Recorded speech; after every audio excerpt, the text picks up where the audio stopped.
It's your very latest small car. What's behind it? Oh, I wanted to build a city car that was short enough to park tail onto the curb, so that even in a conventionally parked traffic stream you can always find a 5-foot gap. It's true to say that if ever you park it and somebody comes up too close behind, it can be embarrassing. Only happened once. At only 6 feet 7 inches long, has to be one of my favourite William Townes designs, even though it isn't glamorous as such. What's the story behind it? Well, the aim was to make it very small, but not to make it 3 wheels. By making it 4 inches wider than a Mini, I can sit 3 people, which is 75% of a Mini's capacity anyway. And the seat forms are simply loose pads placed into what is in fact part of the body moulding. And it wouldn't be unreasonable to think of 100 mpg. What about the boot? Because there isn't one.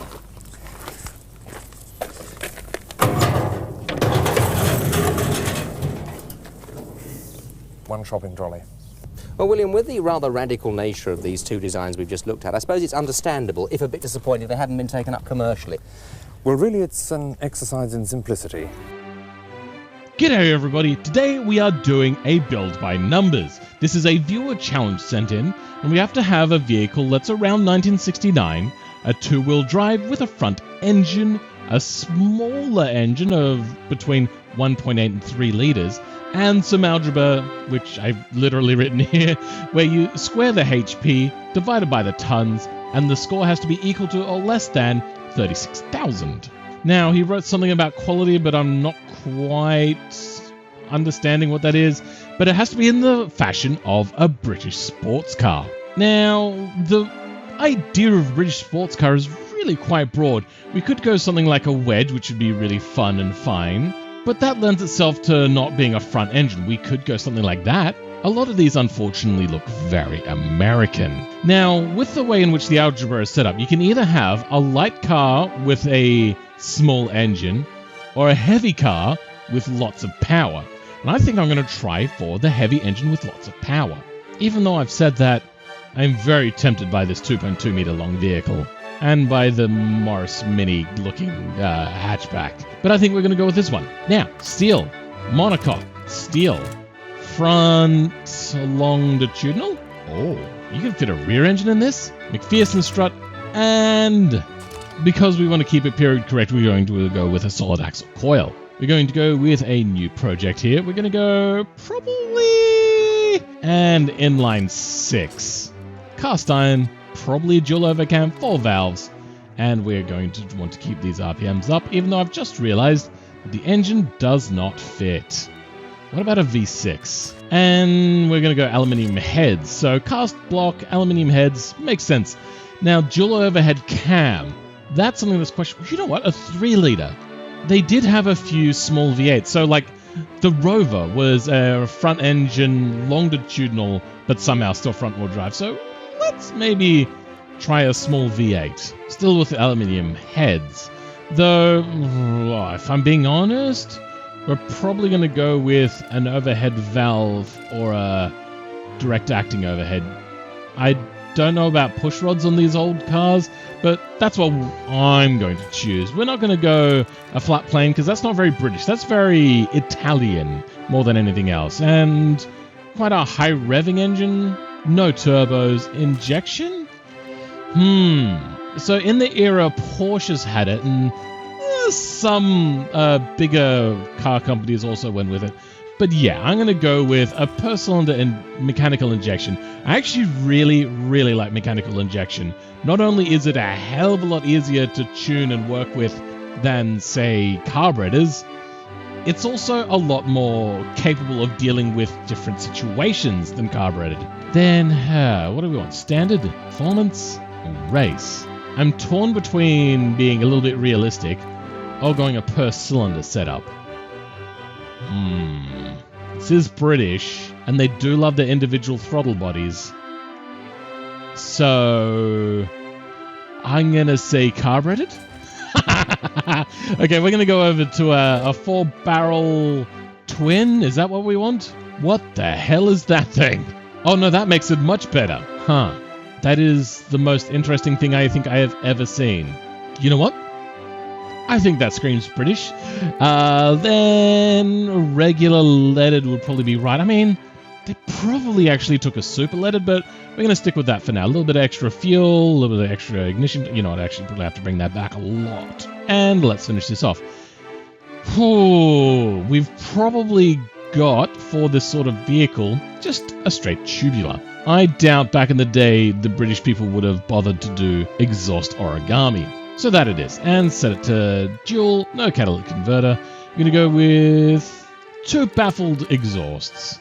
And our RPM is way off the gauge there. Nice. 327 kilowatts. I think we can work with these numbers. And let's give a listen to our jovial new engine.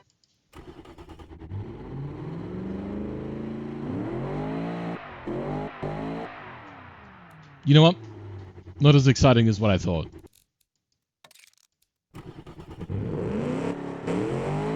Much better. I like it. All right, moving on. Here's our choice of body. So we've got regular little coupe sedan type thing. We've got a fastback regular coupe. Then we have a wagon, which I'm tempted with, but no. Since it's British, we're probably actually going to go with a convertible, since that's very much British. Oh, that looks good. I don't know why, but I really like that. Oh baby, I jizzed in my pants. What is this car that I'm making? What the hell? We're going to stick with that for now and move on. Our paint job, it's probably going to be British Racing Green. We will deal with fixtures in a bit. That is lesser importance right now.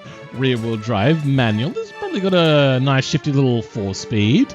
Open differentials is probably what we've got there. We're going to go with a sports compound, not a semi-slick. And we're going to make these wheels a lot bigger, space them out a lot more. And magnesium? Did the British really take on magnesium wheels? Not really, I don't think. But they wouldn't have been steel, I don't think. Yeah, they didn't really come in steel. I saw one. I did. There we go. There, one of them was steel wheels and bonusias coming out the side. The rest of them seem to be magnesium.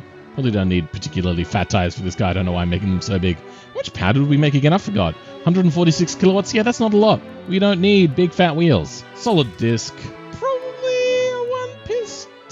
We're going to go 2 piston because I just realized we can only have small brakes, and then 1 piston's in the rear. Under tray.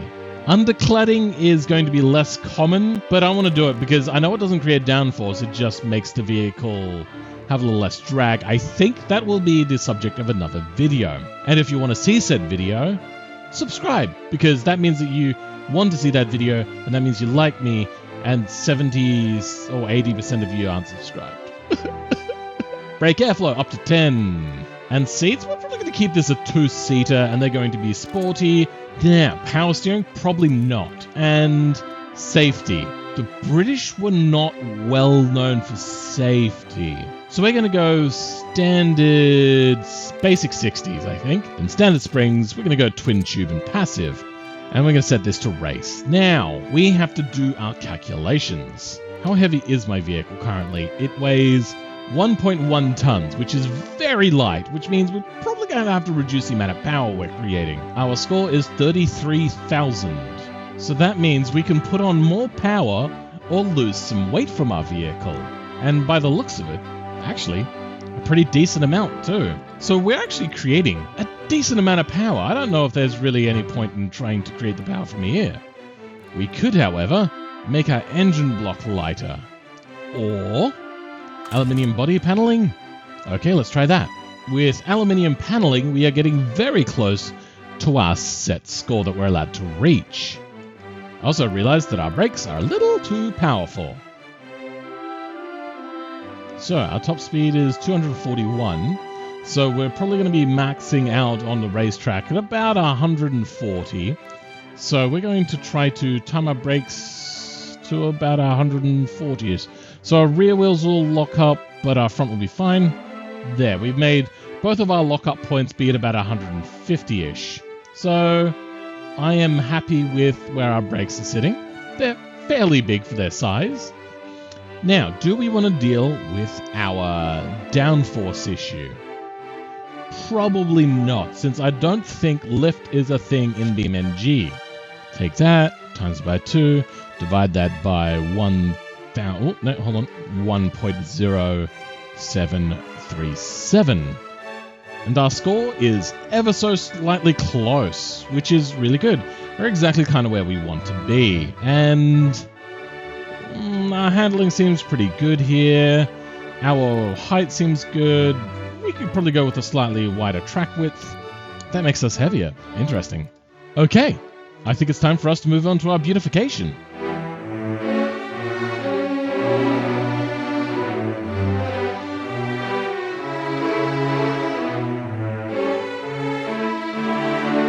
Here I present the Ace Fendel 3.0. It has a 3.0 litre V8, a short wheelbase, lightness to boot, convertible for your pleasure and comfort. This is the sort of car that everybody wants. Styling done by, I'm going to say like Pininfarina? I don't know, something like that. Styling by William Towns. This is the sort of car that'll make your neighbors jealous. Let's see the Joneses try to keep up with this. American V8s? Ha! They got nothing here. Oh wait, hold on. Should have a British accent. American V8s. Brutish.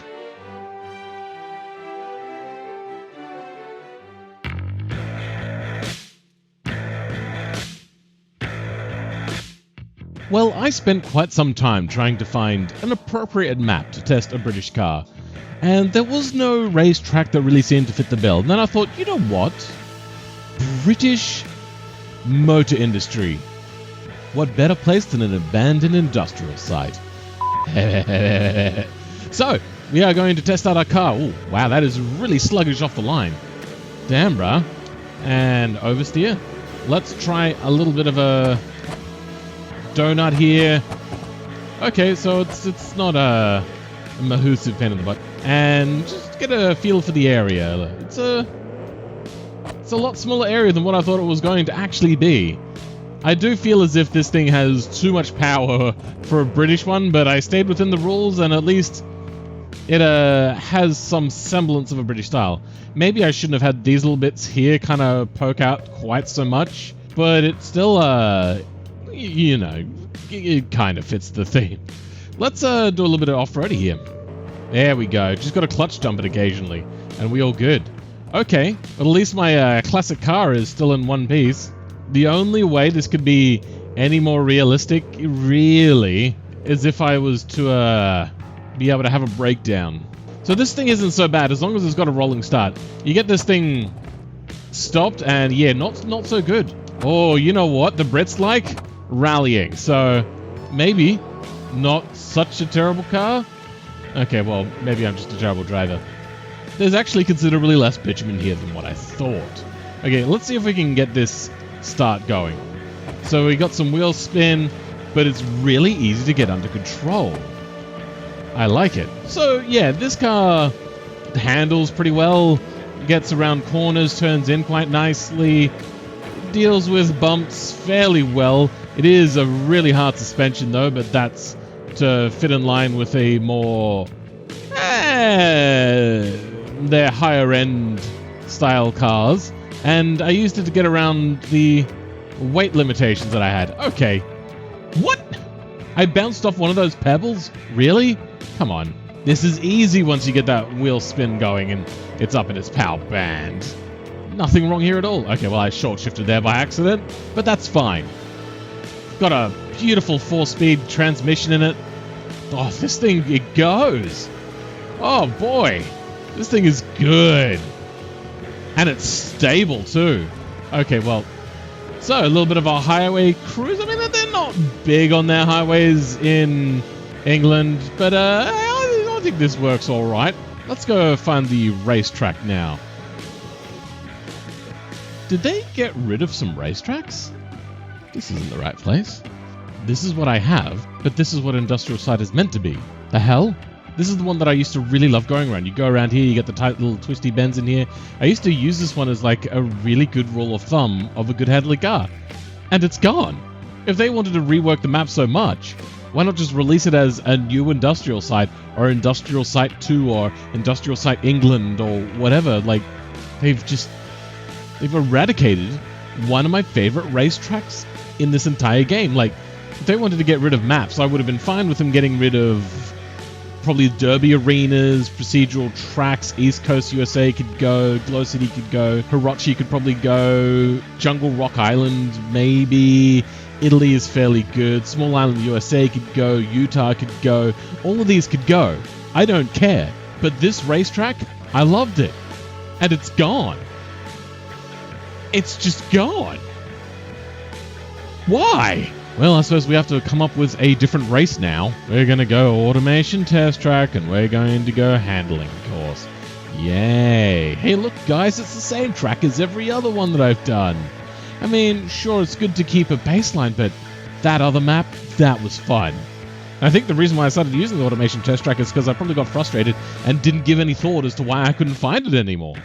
I just went, I can't find it, we'll just go automation handling track. Because, damn, what the hell? Well, guys, here we go. We are going to test this against other cars. Now, this will be going up against newer cars as well. So, this will be a good baseline of whether it's a good car for the era or just a good car in general. So, you've got to get those revs up. You can't let this thing just take off on its own. And there we go. Nice. Good. Got that RPM high. Nice under brakes. It's not particularly tail happy, which is good. Handles really nicely. It needs to select a gear though. It has problems finding the right gear. And we're back at it again with the crazy gear shifts. Good. I can take control of this gearbox as opposed to it losing all of its speed due to it not being able to figure out which gear it wants to be in. And I'm going to stick in second gear for a round here because I don't need to switch back down to first gear. Whoa, hello. Okay, well, that sucked. I do have to get used to driving with a manual gearbox. And away we go. Oh, good, I don't have to clutch jump. It does it automatically for me. Nice. Into second gear. We're going to... No, we are going to switch down. As long as we don't lose major acceleration, we can just be very lax with the gearbox. And the rest of it handles itself. This thing doesn't really particularly want to go sideways. It's really quite happy to just do what it wants to do best. Though this thing could probably do with a much shorter gearbox, or maybe just a few more in there to select from, because this is not a good selection right now. Okay, here comes the tank slapper section. Now we're good. Okay, so it had just a problem going over the rise there. But now it's doing much better. Oh, come on. Turn. Okay. So, it does have a little bit of problems with getting it down sometimes. It handles for the most part. And then other times, it just doesn't want to turn in properly. Or stay on course properly. I don't know what you would call it. Whatever. It's still a very nice, well-handled car. I'm going to say... it's not the most fun car I've ever driven. It does feel a little sluggish. But still, that's pretty quick. For a 60-year-old car. No, 50-year-old car, my bad. 51-year-old car. So it is actually down towards the bottom. But it's behind some really fast cars. However, let's try the long course. Now, I think... oh, it's set to arcade, is it? Okay. I think that this vehicle would probably almost do pretty well to sell today. You know what? No, I have to take control of this gearbox. The gearbox is just not able to figure out which gear it wants to be in. I think this vehicle could probably sell today and be considered a good vehicle. It's not actually that bad. I mean, it may not be good on fuel. We could just ignore that sort of stuff. Okay, well, that was unfortunate. But that sort of stuff would be fixed by aids like cruise control and not cruise control. God damn it, I'm an idiot. Traction control and electronic stability control and putting in a proper differential into this car. This is actually a really decent car. It's not a fantastic car. It doesn't make me wet and moist, but it does a really good job. And as you can see there, with only a little bit of feathering, the car handles really nicely. And only a little bit of a lift here, but then again, I am going fairly fast. It takes that minor bend quite well. And, I mean, I am in the wrong gear. It seems to stick it out of that corner, which is quite often problematic for a car that's unbalanced and a little too much power. I mean, you don't even have to have too much power sometimes for that one to mess you up. You just have to have an unbalanced car. Now, we are going to see what this is going to do down the back straight, which it's not as fast as I thought it was going to be. I really thought I would hit 200 down here. We're only getting up to about 190. Oh, okay, no, we did hit 200. The stability is actually really good. We maintained 203 all the way down through that. And it seems that it's got some sort of weird capping on the top speed. Well, that was unfortunate, but at least I was able to save it. Can you, please? So in the few attempts that it took me to get back to this point, I've actually started to realize that this thing is rather skittish under brakes. And I kind of want to take it back just to give it an update version with ABS, just to see if that's a fault of having a car that's incredibly short along with being wide, that it just wants to turn around quite easily, or it's just because brake technology is not particularly good here. Because otherwise this handles really well. It's just under braking, it gets incredibly skittish, and that can really have a massive effect on your lap times if you've got skittish brakes. Like, no matter how quickly or slowly it pulls you up, if it's skittish, it's going to cause issues with you getting lined up and then being able to power out at the right time. And it's just really hampering this lap time. In fact, we've already gone past what I would consider a good lap time, and we're still many corners away. I mean, I say many, but really just like only 2 more. It just feels like a lot because I would have expected to be there by now. Come on. See, I wasn't able to take that line at all properly. Aside from the brakes, though, really nice car. And that time puts us way down here, 2 minutes 40, around the vehicles like the Budget Direct. And Brutus Big Boy, I don't even remember what that car is. The Ferrari. Well, at least it's not as bad as the Suzumabachi. That was not a good car. Where did the good Suzumabachi come? Oh my god. Was the Suzumabachi the little Suzucorn? Is that really my 4th fastest lap ever? That's crazy. I'd completely forgotten how amazing the Suzucorn was. That did a 208. Damn, bro. Well, I hope you guys liked this video enough to subscribe. I mean, do it for the subscribe. And I'll catch you guys in the next video. And thank you for taking a walk with me